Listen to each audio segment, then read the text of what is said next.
আসসালামু আলাইকুম রহমতুল্লাহ। জান্নাত ওয়াজিব হয়ে যাবে এমন 5টি দোয়ার কথা আজকে বলবো ইনশাআল্লাহ। আশা করি ভিডিওটি দেখার পর আপনাদের মন ভালো হয়ে যাবে। আবার এখানে 2টি দোয়া রয়েছে একটু বড়। এই বড় দোয়াগুলা কিভাবে সহজে মুখস্থ করে নেবেন তাও আপনাদেরকে আজকে জানিয়ে দিব। আর তাই চলুন সময় নষ্ট না করে সেই দোয়াগুলা সম্পর্কে আগে জেনে নিই। 1 নম্বর দোয়া হলো হযরত আবু সাঈদ খুদরি রাদিয়াল্লাহু আনহু বলেন, রাসূলুল্লাহ সাল্লাল্লাহু আলাইহি ওয়াসাল্লাম বলেছেন, যে ব্যক্তি এই দোয়াটি পাঠ করবে তার জন্য জান্নাত ওয়াজিব হয়ে যাবে। সুবহানাল্লাহ। অন্য এক বর্ণনা রয়েছে, যে ব্যক্তি সকালে 3 বার আবার সন্ধ্যায় 3 বার এই দোয়াটি পাঠ করবে, আল্লাহ তাআলা কিয়ামতের দিন তার নেকি এত পরিমাণ বৃদ্ধি করে দিবেন, এত পরিমাণ বৃদ্ধি করে দিবেন যাতে করে ওই লোকটি সন্তুষ্ট হয়ে যায়। সুবহানাল্লাহ।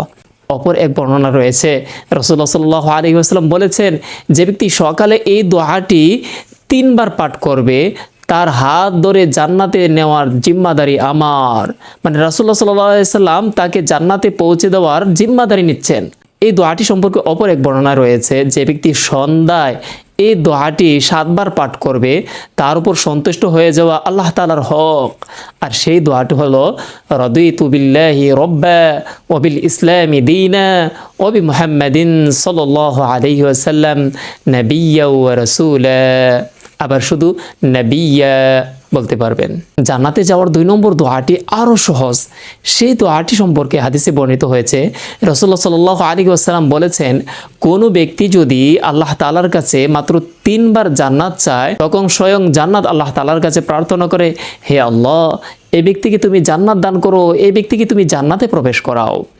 আবার যে ব্যক্তি মাত্র 3 বার আল্লাহ তাআলার কাছে জাহান্নাম থেকে মুক্তি চাইবে, তখন স্বয়ং জাহান্নাম আল্লাহ তাআলার কাছে বলবে, হে আল্লাহ, এই ব্যক্তিকে জাহান্নামের আগুন থেকে রক্ষা করো, এই ব্যক্তিকে জাহান্নাম থেকে মুক্তি দাও। সুবহানাল্লাহ। এজন্য এই সহজ দোয়াটি যখনই আপনি পাঠ করবেন তখন অন্তত 3 বার পাঠ করার চেষ্টা করবেন। সেই দোয়াটি হলো, আল্লাহুম্মা ইন্নী আসআলুকাল জান্নাহ ওয়া আউযু বিকা মিনান নার। জান্নাতে যাওয়ার 3 নম্বর দোয়াটি কিন্তু আরও অনেক সহজ, কারণ তা হলো কালিমা শাহাদাত। কালিমা শাহাদাত প্রতিটা মুসলমান পারে। আর এই কালিমা শাহাদাত আপনি ভালোভাবে ওযু করার পর, মানে প্রত্যেকবার ভালোভাবে ওযু করার পর কালিমা শাহাদাত পাঠ করবেন। কালিমা শাহাদাত ওযুর উপর পাঠ করা সম্পর্কে হাদিসে বর্ণিত হয়েছে, যে ব্যক্তি ভালোভাবে উত্তম রূপে ওযু করার পর কালিমা শাহাদাত পাঠ করবে তার জন্য জান্নাতের 8টি দরজা খুলে দেওয়া হবে। মৃত্যুবরণ করার সাথে সাথে সে জান্নাতের এই 8টি দরজা হতে যে কোনো দরজা দিয়ে প্রবেশ করতে পারবে। সুবহানাল্লাহ। কালিমা শাহাদাত হচ্ছে, আশহাদু আল্লা ইলাহা ইল্লাল্লাহু ওয়াহদাহু লা শারীকা লাহু ওয়া আশহাদু আন্না মুহাম্মাদান আবদুহু ওয়া রাসূলুহু। জান্নাতে যাওয়ার 4 নম্বর দোয়াটি হচ্ছে আয়াতুল কুরসি। আর আয়াতুল কুরসির ফজিলত সম্পর্কে কে না জানে? প্রতিটা মুসলমান আয়াতুল কুরসি সম্পর্কে জানে, কারণ আয়াতুল কুরসি হচ্ছে কোরআনের মধ্যে শ্রেষ্ঠতম একটি আয়াত। আর এই আয়াতুল কুরসি সম্পর্কে হযরত আবু উমামা রাদিয়াল্লাহু আনহু বর্ণিত হাদিসে রয়েছে, রাসূলুল্লাহ সাল্লাল্লাহু আলাইহি ওয়াসাল্লাম ইরশাদ করেছেন, যে ব্যক্তি প্রত্যেক ফরজ নামাজের সালাম ফিরানোর পর, প্রত্যেক ফরজ নামাজের পর আয়াতুল কুরসি পাঠ করবে, তার জান্নাতে যেতে মৃত্যু ছাড়া কোনো বাধা নেই। মানে মৃত্যুবরণ করার সাথে সাথে সে জান্নাতে যাবে। এজন্য 5 ওয়াক্ত ফরজ নামাজের পর আপনারা সবাই আয়াতুল কুরসি পাঠ করবেন। আর এই আয়াতুল কুরসি আপনারা সহজে কিভাবে মুখস্থ করবেন তার পদ্ধতিটা আমি আপনাদেরকে জানিয়ে দিব। আগে আয়াতুল কুরসি শুনুন। বিসমিল্লাহির রহমানির রহিম।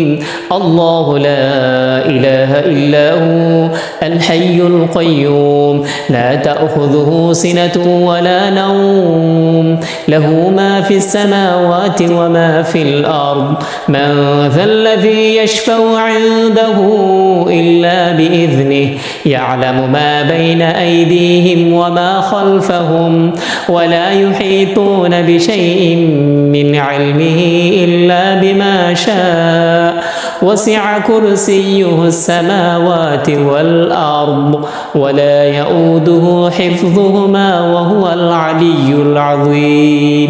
জান্নাতে যাওয়ার 5 নম্বর দোয়াটি হচ্ছে সাইয়্যিদুল ইস্তেগফার।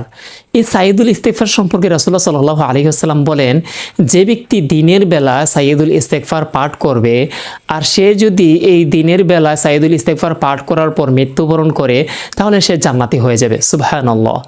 আবার যে ব্যক্তি রাতের বেলা সাইয়্যিদুল ইস্তেগফার পাঠ করে আর রাতের বেলা সাইয়্যিদুল ইস্তেগফার পাঠ করার পর যদি সে মারা যায় তাহলে সে জান্নাতি হয়ে যাবে। তাহলে আমরা কি পেলাম?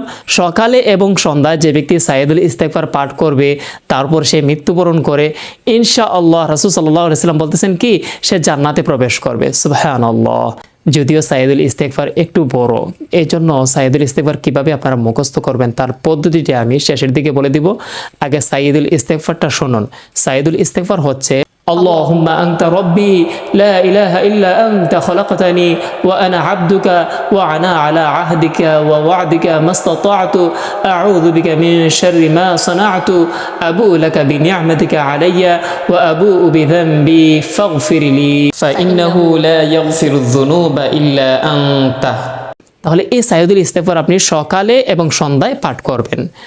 তবে আমি বলেছিলাম সাইয়েদুল ইস্তেগফার এবং আয়াতুল কুরসি আপনারা কিভাবে মুখস্থ করবেন। আপনারা প্রতিদিন অল্প অল্প করে সাইয়েদুল ইস্তেগফার মুখস্থ করার চেষ্টা করবেন, আবার আয়াতুল কুরসি 1 লাইন 2 লাইন করে প্রতিদিন মুখস্থ করার চেষ্টা করবেন। আর সহজে মুখস্থ করার জন্য আমি ভিডিও ডেসক্রিপশনে, আপনারা উপরে চেক করুন, ভিডিও ডেসক্রিপশনে এই 5টা দোয়া বাংলা উচ্চারণ সহ অর্থ সহ দিয়ে দিয়েছি, আপনারা যাতে সহজে মুখস্থ করে নিতে পারেন। তো আপনারা এই 5টি দোয়ার উপর আমল করুন আর ভিডিওটি শেয়ার করে, সর্বোচ্চ শেয়ার করে প্রতিটা মুসলমানের কাছে পৌঁছে দিন।